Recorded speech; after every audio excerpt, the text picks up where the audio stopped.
오늘 본문 내용은 간단하죠. 절수가 짧아서 그러기도 하지만 내용 자체도 매우 간단합니다. 겉 내용으로 말하면 포도나무의 비유 이렇게 말할 수 있고요. 속 내용을 말하면 성도의 절대 가치 이렇게 말할 수 있고요. 이것을 우리 개인에게 적용하면 우리 삶의 절대 가치 이렇게 말할 수 있습니다. 이 내용을 아주 간략하게 말씀하고 있는데요. 성도의 절대 가치를 포도나무 비유를 통해서 말씀하는 겁니다. 포도나무는 언제 가치가 있느냐? 열매를 맺을 때 가치가 있다 이렇게 말하는 거죠.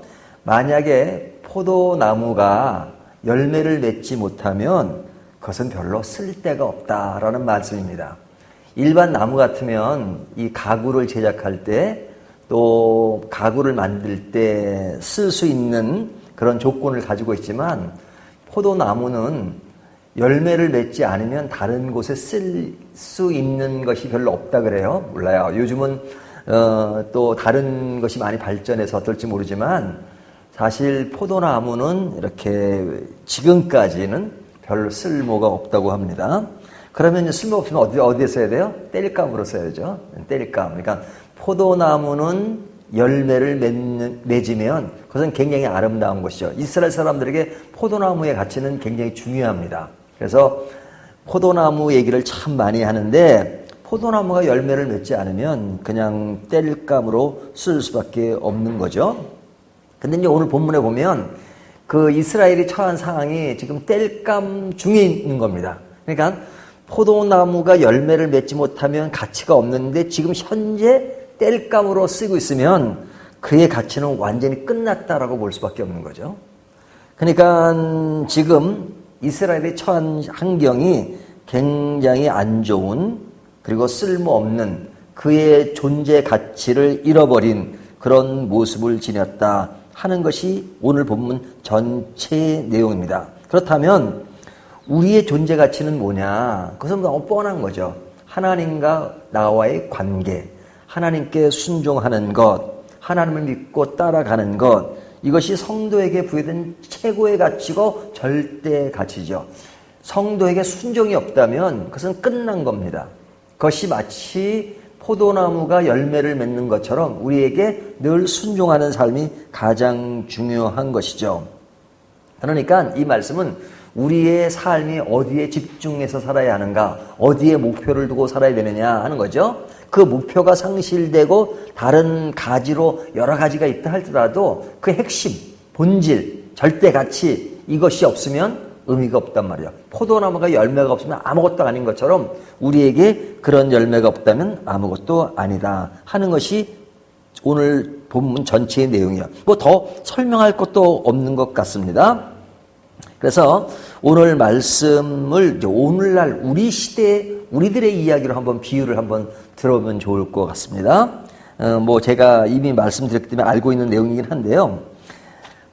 성경이 비유를 가끔 쓰기 때문에 저도 똑같은 비유를 하나 쓴다면요. 제가 예전에 안국동에 있는 정독 도서관을 다닌 적이 있었어요. 그 도서관이 그 안에 분위기도 괜찮고 그 다음에 공부하다가 이제 밖에 이렇게 앉아 있으면 굉장히 좋은 분위기입니다. 그런데 이제 그 정독 도서관을 지나가다 보면 그 골목에 식당이 하나 있었는데 먹시돈나라는 식당이 있었어요. 떡볶이를 파는 식당인데 지금은 그 체인점이 많아졌더라고요. 그러니까 제가 정독 도서관을 다닐 때는 거기 하나밖에 없었습니다. 그러니까 그게 본점인 거죠. 뭐 상점도 크지 않아요. 식당이라고 해서 뭐 안에 들어가보면 테이블이 뭐 조그마한 테이블 한 글쎄 뭐 아무리 많아도 한 8개, 10개도 안 되는 것 같습니다. 근데 다른 식당에는 줄을 서거나 그러지 않는데 그 식당에는 늘 지나다니다 보면 줄을 서 있어요. 사람들이 줄 서서 그걸 한번 먹으려면 뭐 30분, 길게는 1시간을 기다려야 된대요. 점심시간 때요. 그래서 저는 줄 서는 것을 별로 안 좋아하니까 그냥 먹고는 싶어도 그냥 지나만 다니다가 어느 날은 글쎄 사람들이 왜 이렇게 줄을 설까? 너무 좀 호기심 때문에 한번 내가 줄을 서서라도 한번 들어가 보자라고 이제 마음을 먹었습니다. 어느 날 줄을 섰는데 그 상점 이름, 식당 이름이 되게 재밌잖아요. 먹시돈나. 그래서 왜 먹시돈나라고 이름을 졌을까? 이게 무슨 뜻일까라고 딱 생각하면 금방 떠오르더라고요. 아, 이것을 이렇게 글자를 맞춰서 이렇게 압축해서 쓴 말이구나. 그래서 제가 머리에 딱 뜨는 것이, 아, 먹고, 쉬고, 돈 내고, 나가라. 그 뜻이겠구나. 딱 떠오르더라고요. 근데 그런 마음이 드는 순간에 이런 해석은 100% 맞을 것이라는 그 예감이 오는 거예요. 먹고, 쉬고, 돈 내고, 나가라.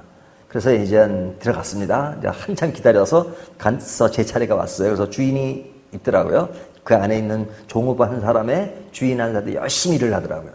뭐 바쁘게 떡볶이를 아주 여러 가지 좀 다양하게 해요. 그래서 제가 물어봤어요. 주인한테. 여기가 먹고 쉬고 돈 내고 나가라는 뜻으로 먹시돈나라고 식당 이름을 지은 것입니까? 라고 물어봤더니 그분이 거의 맞습니다. 거의 맞습니다. 거의 맞다는 얘기는 틀린 게 있다는 얘기잖아요. 그래서 그럼 뭐가 틀리냐니까 그분이 이렇게 얘기하는 거예요. 먹고 쉬고 돈 내고 나가라가 아니라 먹고 거기 맞대요. 그 다음에 돈 내고 나가라는 맞대요. 근데 시자가 틀렸대요. 시자가 어떻게 틀렸냐? 저는 쉬고인데 그분은 쉬지 말고예요. 그러니까 그분은 먹고 쉬지 말고 돈 내고 나가라 그 뜻이래요. 그 순간에 제가 얼마나 재밌었는지 몰라요. 아, 먹고 쉬지 말고 돈 내고 나가라. 그러면 손님의 입장에서 볼 때는 다 불충분 조건이다. 앞에 먹고만 빼놓고는 다 불충분 조건이에요. 쉬지 말고, 아, 손님에게, 야, 아주 여유있게 쉬었다, 가십시오. 이렇게 해야 되잖아요. 쉬지 말고, 돈 내고, 뭐 돈 당연히 내야 되지만, 뭐, 강요가 되면 그것도 좀 그렇잖아요. 돈 내고, 나가라. 그것도 손님에게 나가란 말은 때가 되면 나가는 것이지, 나가란 말을 한다면, 그것도 불충분 조건이잖아요. 그러니까, 쉬지 말고, 돈 내고, 나가라가 다 불충분 조건이에요. 근데 그럼에도 불구하고 왜 이렇게 사람들이 줄을 서 있느냐? 그것은 한 가지 조건이 뒤에 있는 불충분 조건을 다 커버하기 때문에 그렇습니다. 뭐가? 먹고. 식당이니까 먹는 거죠. 식당의 본질적인 가치는 먹는 겁니다. 식당인데 음식은 맛이 없어. 근데 사람이 몰린다. 그러면 그건 먹는 것 때문에 모이는 것이 아니라 다른 조건이겠죠. 예를 들면 데코레이션을 잘 해놨다든지 뭐 다른 조건. 그러면 그래서 사람이 모일 수는 있지만 식당으로서의 가치는 아니죠. 식당으로 가치는 아니란 말이죠. 그런 다른 곳이죠. 미국에 간 사람들이 처음에 가서 세탁소에 가서 일을 했답니다. 근데 한국 사람이 손재주가 좋으니까 이 수선을 잘했대요. 그러니까 나중에 보니까 세탁보다도 수선하러 오는 사람이 많아서 세탁소가 잘 됐답니다. 그러니까 미국 주인이 한국 사람이 너무 재주가 좋으니까 그 사람한테 세탁소를 넘겼대요. 근데 한국 사람이 그걸 인수를 받아서 세탁소라는 이름은 붙이고 있지만 주가 뭐냐면 세탁보다는 수선이 주입니다. 그러면 그것을 세탁소라고 해야 되나요? 수선집이라고 해야 되나요? 사실은 수선집으로 바뀌어야 되잖아요. 주가 수선이 됐으니까. 하지만 세탁소라는 이름을 가지고 수선집으로 바뀐 거죠. 그러니까 세탁소의 기능은 많이 저하된 것이죠.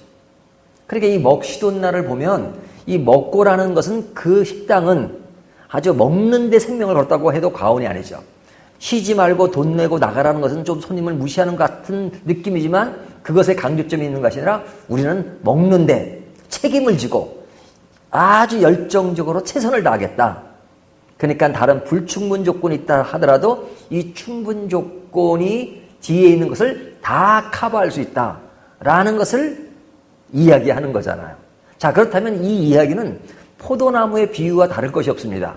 포도나무의 비유는 뭐냐면 포도가 열매를 맺으면 그 역할을 다한 겁니다. 식당은 먹는 걸 잘 만들어서 손님에게 맛있는 것을 제공하면 되는 것이죠. 그러니까 우리의 삶 속에서 정말로 빠지지 말아야 될 것이 뭐냐? 가장 중요한 것이 뭐냐? 그것을 놓치면 그건 아무것도 아닌 거죠. 땔감으로 써밖에 쓸 것이 없죠. 뭐 땔감도 중요한 일이긴 하겠지만 그 나무로서의 가치는 없어진 거죠. 그러니까 우리 삶에 가장 중요한 것이 뭐냐? 가장 중요한 것을 놓치고 있지는 않은가? 가장 중요한 것은 내버려 두고 다른 가지치기, 다른 곳에 더 관심을 두고 본질이 아닌 비본질에 또 목숨 걸지 않을 일에 더 큰 것을 부여하고 살아가는 것은 없는가? 하나님이 우리에게 말씀하시기를 너는 나를 믿고 따라와라, 순종하라. 근데 이스라엘 백성들이 하나님을 믿지 않고 불순종하고 우상 숭배에 빠지니까 지금 에스겔 같은 그런 내용이 있는 거지 않습니까? 오늘 이 말씀을 통해서 내용은 간단하지만 사실 내용이 간단하기 때문에 이것이 우리의 삶 속에서 간단한 건 아닙니다. 내용은 간단하지만 우리가 이렇게 살아가는 것을 생각해 보면 더 어려울 수도 있죠. 정말로 우리가 어디에 관심을 가지고 살아야 하는가? 우리의 절대 가치는 무엇인가? 이것을 놓치고 있지는 않는가 하는 것을 다시 한번 생각해 보면서 절대 가치를 놓치지 않는 저와 여러분이 되기를 진정으로 바라겠습니다.